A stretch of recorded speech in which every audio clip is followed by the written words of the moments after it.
Hello दोस्तों। देखिए, पिछली प्रोस्टेट से रिलेटेड वीडियो को लेकर कुछ लोगों ने सवाल किए हैं। उनका पूछना है कि क्या कुछ खाने से भी इसमें फायदा होता है। तो डेफिनेटली होता है, उसी से रिलेटेड ये वीडियो है।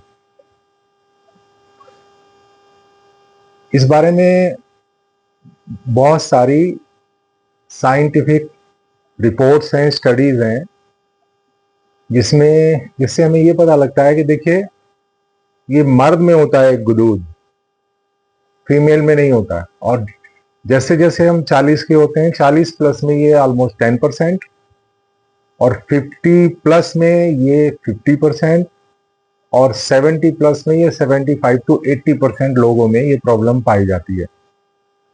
इसमें होता क्या है कि देखिए, नॉर्मली जो गुदूद होते हैं, प्रोस्टेट होता है, उसका ये साइज होता है ऑलमोस्ट, या एक वॉलनट अखरोट का मान लीजिए। और उसकी अगर केयर ना की जाए तो बढ़ते बढ़ते उसका ये साइज इतना बढ़ सकता है। अब प्रॉब्लम क्या होती है?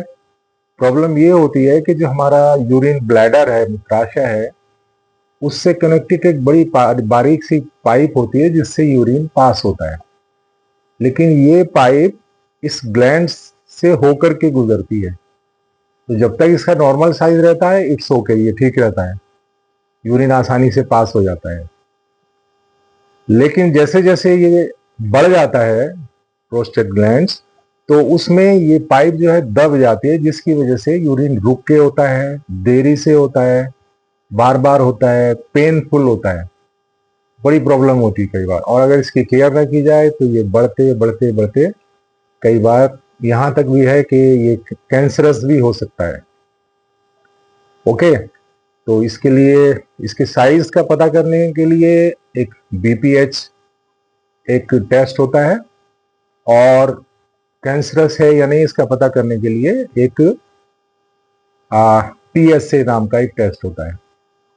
ओके, तो देखिए, अब आप आते हैं अपनी असली बात के ऊपर कि क्या चीज खाने से हम इससे बच सकते हैं, इसके साइज को इससे ये कर सकते हैं।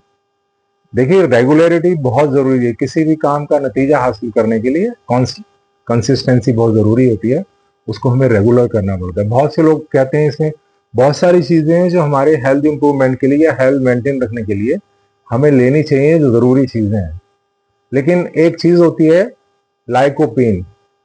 ये एक रेड कलर का पिगमेंट होता है, जो जैसे तरबूज है, स्ट्रॉबेरी है, ग्रेप फ्रूट है, पपाया है, और बड़ी आसानी से मिलने वाला टमाटो है। एक नॉर्मल साइज के टमाटो में ये 6 मिलीग्राम तक होता है।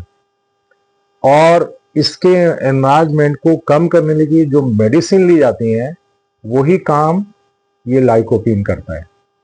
और ये कहा गया है कि अगर एक आदमी 12 मिलीग्राम तक डेली अगर लाइकोपीन का इंटेक कर लेता, ले लेता है, तो इससे उसको बड़ी हेल्प मिलती है। इसके एनलार्जमेंट को चेक किया जा सकता है, रोका जा सकता है, और उस पेन से, उस प्रॉब्लम से काफी हद तक छुटकारा मिल सकता है।